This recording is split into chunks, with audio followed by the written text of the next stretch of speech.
Hey everybody, this is Larry. This is me going Q4 of the weekly count as 473. Count distinct subarrays divisible by k and sorted array. Hit the like button and subscribe button, join me in Discord. Let me know what you think about this problem. So this one, again, for whatever reason, is a prefix sum problem. And I say again, depending on what video you've seen before, but I say again because this is the same as Q3 in the prefix sum direction. It is not Q3. But there are tricky components about this that took me a while, but the core part is still prefix sum. And as a result, prefix sum, I would say now, is a prerequisite for this problem. And there's a version of this problem. Let me know in the comments, or I'll look for it and maybe put in the comments if I'm able to find it, which is just count subarrays divisible by k. I'm relatively sure that's a Leetcode problem, so definitely go to that video, check that out, or solve that. See if you can solve that problem if you haven't already, and check that video out if you are unable to, and make sure you understand it first. I would say that's a prerequisite because I don't want to repeat everything. I'm a little bit lazy, a little bit tired. All right. Okay. So let's say you got that one, and honestly, for me, that was my first instinct. And if you watch the live portion, that is what I did. I didn't think that necessarily that would give me the answer, but I was like a little bit stuck. I don't know how to handle this distinctiveness part at that time, and I was like, well, maybe I can kind of crank it out and then kind of play around with ideas. And in code, I did go with the other one, but yeah. And this part should look very familiar because I don't know the other, how I solved the other problem, the distinctive version, but this is the solution to the non-distinctive version, more or less, right? And I'm not going to go over that in super high detail as a result, because honestly, this is also very similar to Q3, which we also went over, right? So you can maybe go over Q3 or easier version of Q3. So there are a lot of prefix sum prerequisites here. You could go over them right first. The key note about this problem is this: there are two things. One is that distinctiveness is hard. The other is that we have to do things in a non-descending order, or it is sorted in a non-descending order. What does that mean? Right? That is the key thing that that ties the thing back together into distinctiveness. Why? Right? Well, and honestly, for me, I didn't have a strict proof. I think it's just, you can think of it during the contest. I mean, when I was solving it, I didn't have a strict proof because the way that I thought about it is, what did I click on? Oh, I clicked on like a help button or something. The way that I think about it is that, okay, so they gave us one of the examples, right? Which is that, you know, okay, so let's use another example, right? So let's say k is equal to 2, and you have a sequence that is 2, 2, 2, 2, 2, 2, 4, 4, 4, right? So right off the bat, you know, every number is, you know, going to give us some n squared thing if you want to be careful, if you are not careful. But the idea then now is that, and well, you know, you could do a, yeah, I have a lot of visualizations and there are a lot of ways to kind of figure it out. But the one that I was thinking of is that, okay, well, what if we just keep track of the distinctive of these three things, right? And in a sliding window kind of way, well, what does distinctive mean, right? The distinctiveness part of it means that, well, they have to be exactly the same. Why do they have to be exactly the same? Because if they don't, like let's say we have 2, 2, 4, keeping in mind that these are in increasing order, right? So we cannot go back to 2 in the next one. There's no way to go back to 2 because it's the increasing. So it can only be nil, right? And so the only way that we have overlaps is if all the numbers are the same for a certain length, for the same length, right? So that's part one, right? Of the tricky part. I mean, there are a lot of parts of tricky part, just to be clear, right? Because then now there's also like, you know, you have size 1, right? Size 2, and so forth, right? So there are a lot more of these, but you can see that you can at least have a cursory look up on how they overlap, right? Because otherwise, like another example that you may think about is that if k is equal to I don't know, 3, and you have like 1, 2, I don't know, 1, 2, 4, you know, you have this, and then the next number cannot even go back to 1, right? It has to be strictly bigger, but if it's bigger, that means that it's either 4 or a new number. I mean, maybe not 4, but I'm just saying like as a random number. But if it's a new number, then a new number means that it can, well, it will never match a previous sequence, right? Okay, so this is part 1 about talking about distinctiveness. I don't think it's not easy, but the core part to get, I think you have to play around with the idea to kind of convince yourself. But the key thing to note is that the duplicate parts, so we're doing the opposite of distinctiveness now, right? Just to be clear, the duplicate parts only happen when you have a sequence of the same number, right? And then the question is, well, in this case, you have k is equal to 2, you have these things, right? So, okay. But what happens if you have like a more complicated thing, right? For example, if you have k is equal to 6, I think this is example 2 or maybe 3, I don't know. So then now, you know, a sequence of 4 numbers do not make, is not divisible by 6, right? So you have sequence of 3, and then you do the overlap thing, for example. And then you also have a sequence of length 6, right? So then how do you get it? You know, and it turns out that, and this is just like a lot of playing around with I mean, it's not even playing around with, but it's one of those things where you can kind of say, it's almost like trying to find, you know, for example, you know, how do I say it? But in any case, I don't know. Maybe today I'm a little bit off. But basically, what you want is, and what I want to say is that you just want the LCM, right? Yeah. And why do you want the LCM? Because basically, and the way that I kind of thought about it, and you could watch me solve it during the contest when I was trying to reason this out. I go, okay, well, yeah, when you have twos and 6, right? Well, you can see that every 3 now groups to 6. So that means that not only every 3, but every multiples of 3, right? So 3, 6, 9, right?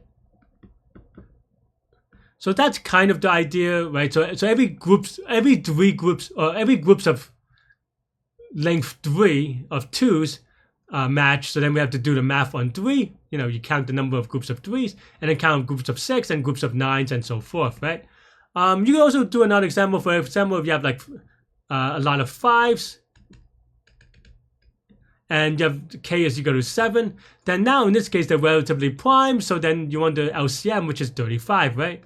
And then now 35, you divide it by 5, you get 7. That means that for every 7 5s, you are able to sum up to a multiple of 7. And that's it, right? Because basically the idea is that you're trying to find the least common multiple is literally the smallest multiple of 2 and 6 such that it is divisible by 6 in this case. So given a and k, the LCM of a and k is the the LCM of m and k is going to be divisible by k, right? By definition, it's in fact, it's the next number that is divisible by k, and then to get the number of count here, you just divide it by a, and that's basically the idea.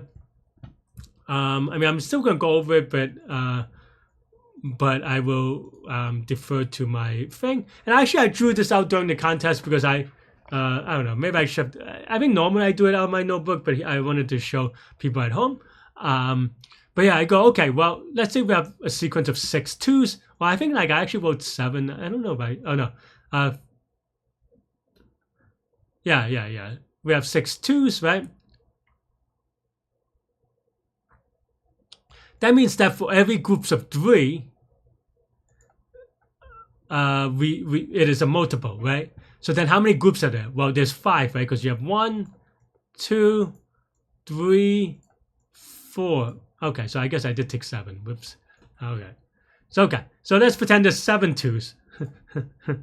I did this during the contest, I forget. Okay, if there's 7 2s, then now there are 5 of these. And it turns out that if you kind of generalize it a little bit, it is just going to be equal to, let's call t is equal to 7 for the number of 2s. This is just going to be t minus the length, right? Which is t minus 3 plus 1, right? So t minus 6 plus 1, right? That's basically the idea for this one. Until it goes to 0 in this, I mean, this is actually 5 and 2. I mean, this would be t minus 9 plus 1, except for, I mean, it's not quite 0, but it's like max of it or whatever, right? And okay, so I also took another example of what happens if we have 8 5s, ... And honestly, if you've watched me during contest, this is exactly what I did, right? Because I was like, oh, 5 and 7. So I was like, okay, but how did I get to 3? Well, 5 and 7, the GCD is 1. For some reason, I thought the GCD was 3. That's not even close to right. But yeah, the LCM. The LCM is 35. The GCD doesn't do anything. I mean, you find the LCM from the GCD kind of. So yeah, so you get the LCM is 35. That means and 35 divided by 5 is 7. That means that for every 7 we have a multiple. The sum in which the multiple is it is a multiple of 7. So you have 2 ... And I just kind of played around with, okay, that's too small of a number. What if we have 100 5s, right? And we still have 7. And for every 7, we have 100 minus 7. Oh, I think I erased something because this should be this, right? Because this is the number of total things, right? Total number of dupes. But the reason why I removed that plus 1 is because, well, we want to keep one of the dupe, right? We want one of them to show up, so we want to just remove the rest that are dupes. So that's why we are able to just subtract the minus 1. But this is the same formula as here, right? So we have 100 minus 7, 100 minus 14, 100 minus 21. So then ... I generalized it, which means that we have R is equal to 100 divided by 7 rows. This is the number of rows before it goes to 0. So then as you could see it, here we have R number of 100s, so 100 times R, minus 7 times 1, 2, 3, ... all the way to R, right? And of course, this is the famous, Gaussian sum formula. So then you have 100 times R minus 7 times the Gaussian sum, and that's it. And then of course now I generalized the 107 and I code it. And the idea here is, okay, so kind of tying it all back together because I've been just talking about the dupes, right? The idea then is that we want to get all the possible sequences. So ignoring the distinctiveness, right? So we ignore the distinct part. This is every number. This is what count gives us, right? And this is of course a known solution, if you will, if you practice a lot. So I'm not going to go over that deeply. Like I said, it should be a Leetcode problem anyway. And then this part is just to subtract out.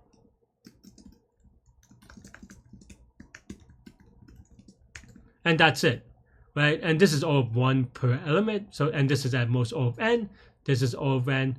This is O of n time and space. Well, technically by itself, it's just O of n space. And we are happy. And that's it. That's all I have for this one. Let me know what you think. Thanks for watching. And if you get confused, I don't know, watch it again. But also, I'm not joking about the prerequisites. I did leave out a bunch of stuff due to the prerequisites. So please solve the one which is count subarray. Let me see if I can even count subarray divisible by k. Right. I got my yeah. So this is this problem when it finishes loading. I mean, yeah. I looked it up, but you shouldn't even need to. This is a medium. This is a 974 problem, so like it's an old problem. And I even seems like I spent a lot of effort to talk about it. So watch that video for as a prerequisite. And that's all I have for this one. Let me know what you think. Thanks for watching, and yeah, stay good, stay healthy to good mental health, and you can watch me solve it live during the contest now. I always check out the Q3 because that's like usually a good parameter. People are much faster than me on the first whatever. But all right, let's go Q4. Now it's time to wake up. Count distinct subarrays divisible by K and sorted. You have num sorted and a K subarray. Is this a subarray problem? Maybe. N is big, okay. So it's not DP, or maybe still is. I don't know. Sum of the elements divisible by K. All right, fair enough. Distinct good subarray. What's a distinct good subarray? The sequences of are what? Are what? Subarrays are distinct. The sequence of values are what? Are distinct? Is that what they're trying to say? Okay, this is what I was trying to figure out the answer of. Yeah, okay, because yeah, okay. That's a little bit weird. Actually. Maybe not. I don't know. Because this is the case that I was trying to get them to figure out. Okay, so divisible by K. K can be anything. Nums I can be anything. Is it a prefix? Yes. But the distinctness is kind of weird. What am I doing with the distinctness? Can I just write the non-distinct version first? Because non-distinct, actually this is like,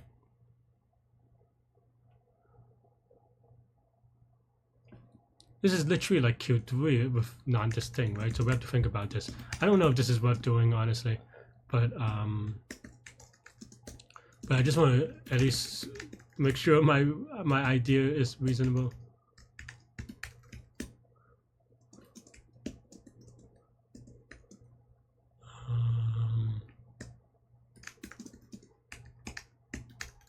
Something like this, I think, right?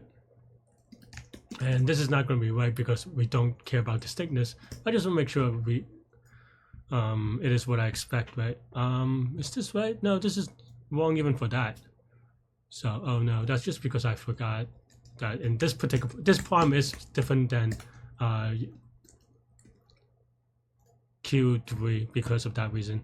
Yeah, because that one, well, we don't have to describe it. Let's focus on solving this for now. But it is different for that reason. So okay, so this is what I knew. But this part is a little bit awkward. How do I know that this is not distinct, or this should be distinct? And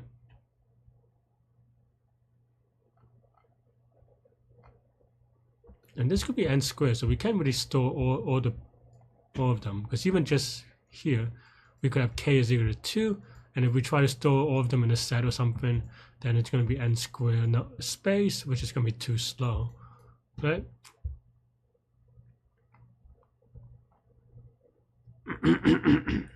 So then how do you do it? Oh, it's sorted. It's sorted. Actually, I mean, I did read that, but that's interesting. So sorted, what does that mean? Sorted means that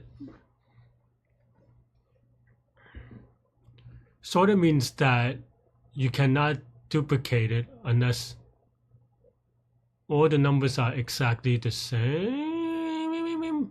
So if the subarray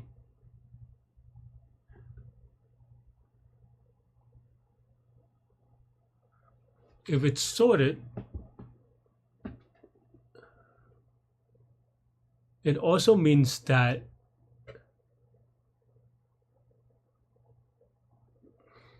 the length is unique, because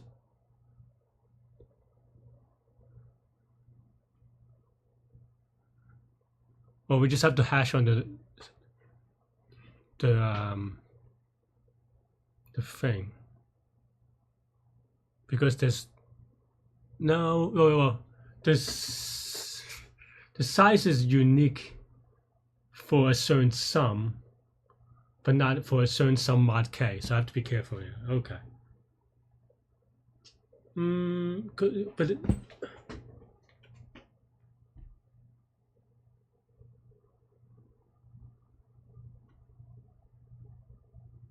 But it also means that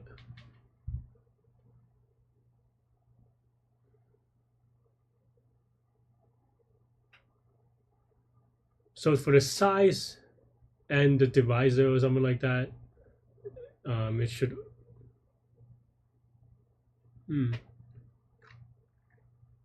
So we should be able to identify then, because it's sorted by the first number, right? Maybe?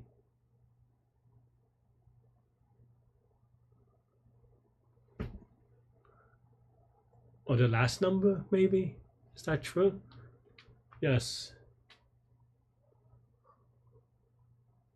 How do you dedupe in a good, or how do you collect that in a good way?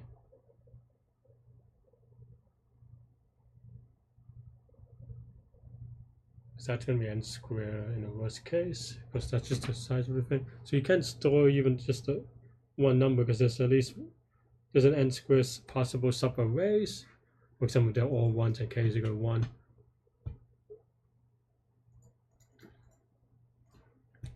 Okay, but we made some observations.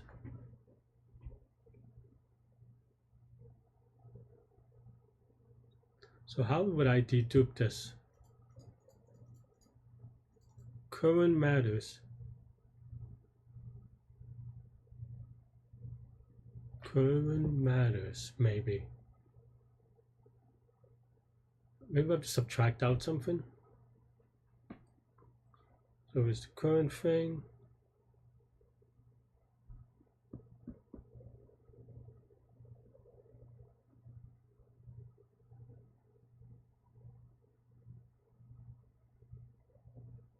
No, I mean, yes, but something like you could have some, you have to be careful, because you can have something like, I don't know, for k is equal to 2, you have like 2, 2, 4, 4, 4, 4, 4, something like that. And you look at just like, in the theory, sliding window, but something like this, they're all distinct.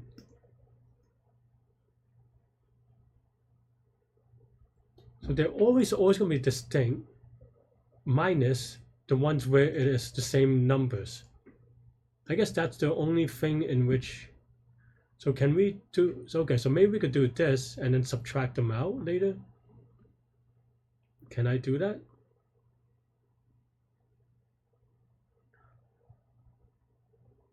How would I do that?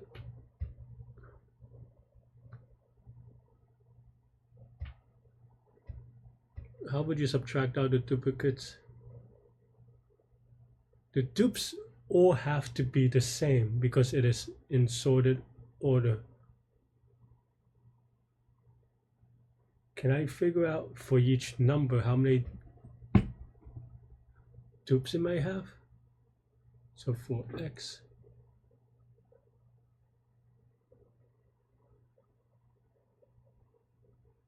goes up to 10 to the 9 though, so okay. What does that mean? Or how, what is the practice? Does that even work? So this is 5. 5 we subtract out, or we subtract out 1, 2, 3, 4.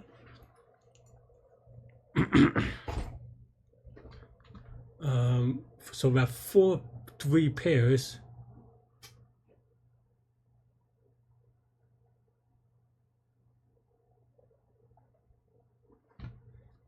And we have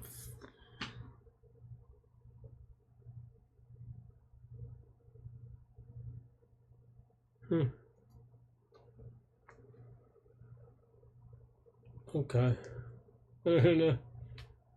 So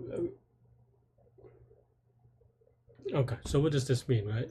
let's actually look at this in more detail.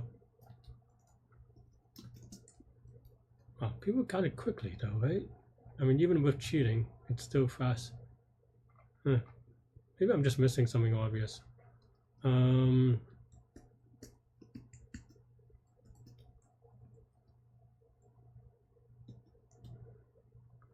So then now, how would I think about this, right? So let's just say I have 6 2s.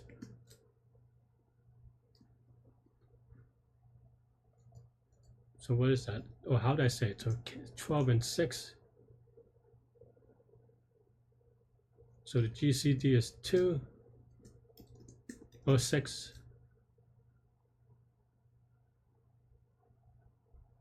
Does that help? Does that even help? Like, what if this is 14, right? I mean, this still, that doesn't mean anything, the GCD. If you have 14, and you want to get 6. It's more like it should be the GCD of 2 and 6. That means that for every 3, we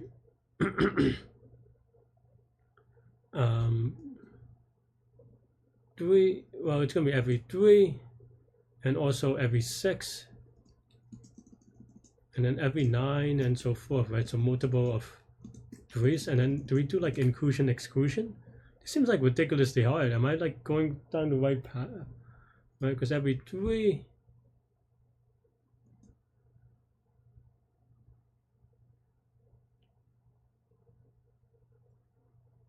Every 3, there, let's just say we have 7 2s, then there are 5 of these, right?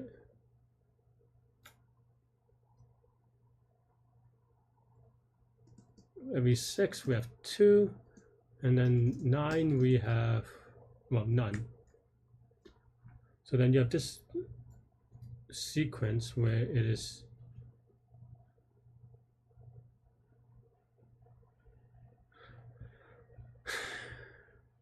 I mean, it's doable. It's just weird. Really hard. Okay, so let's say we have 5 5 5 and something like k0 to 7, right? Well, let's say we have a lot of 5s. Doesn't really matter, right? Because we have okay, except we have 8 5s. We have 5 and 7. The GCD is 1. That means that they're relatively prime. That means that for every 7 we have 1. So that means that for this we have 2. Right? For every 14 it is 0. ... Right? So we can do this math, and I guess we can do just calculate the math to make it go a little bit faster, because this depends on k. So there, how do I sum this? Let's say there's 8 of these, right? So f of 8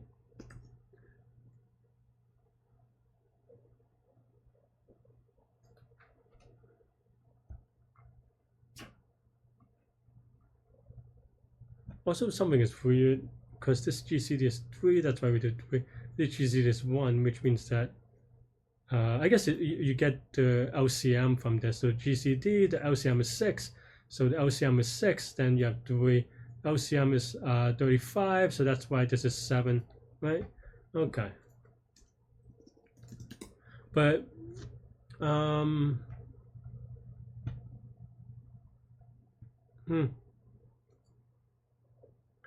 and then now, so you have 8 where the, you want it for every 7.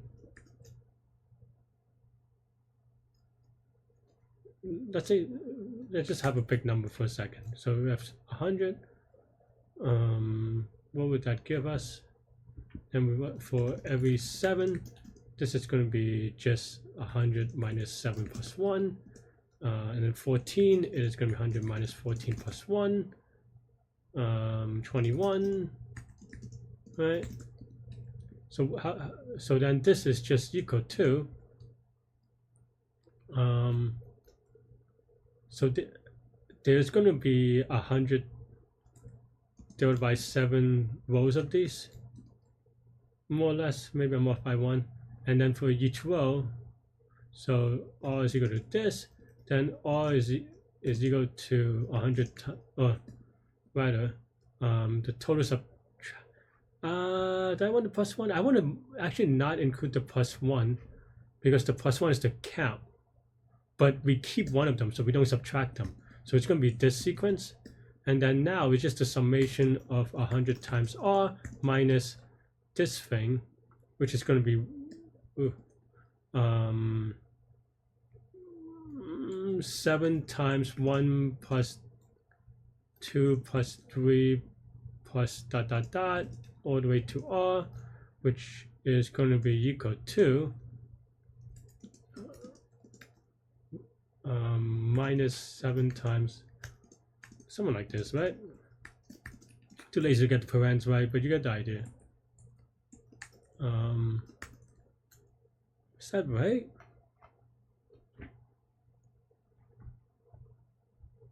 All right, let's try it. I mean, what else am I doing?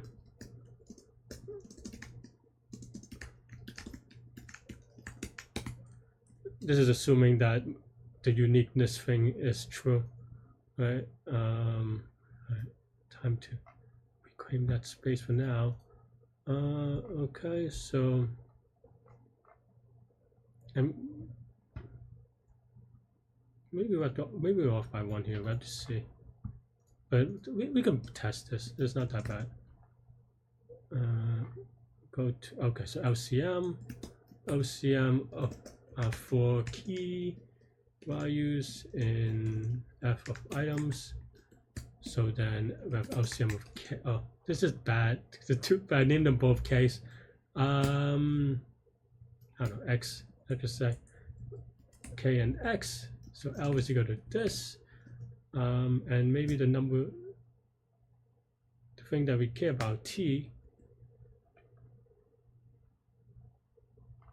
is equal to the LCM divided by x, right? And then now for every t, so then we have v.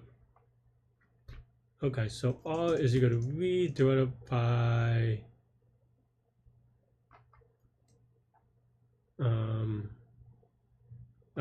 I was trying to find where the rows come from, but actually this is just t. And then, man, I keep on naming things the same way, but alright, fine. But count we just subtract by the value times R minus 7 times, oh, not 7. Oh, why would I be 7? What is the 7? It's t times, let's put this in parentheses, times, is it R? R times R plus 1 divided by 2, and then we should be okay. It's probably not, but I mean, in theory, okay, I mean, it works for this. Let's try for something like more ridiculous. Let's even try this one, right? I mean, I don't know the right answer, so maybe that doesn't really help that much.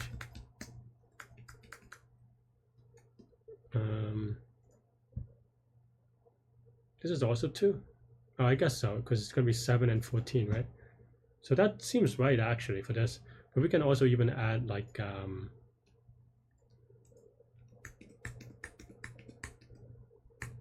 something like that. Maybe that makes it interesting.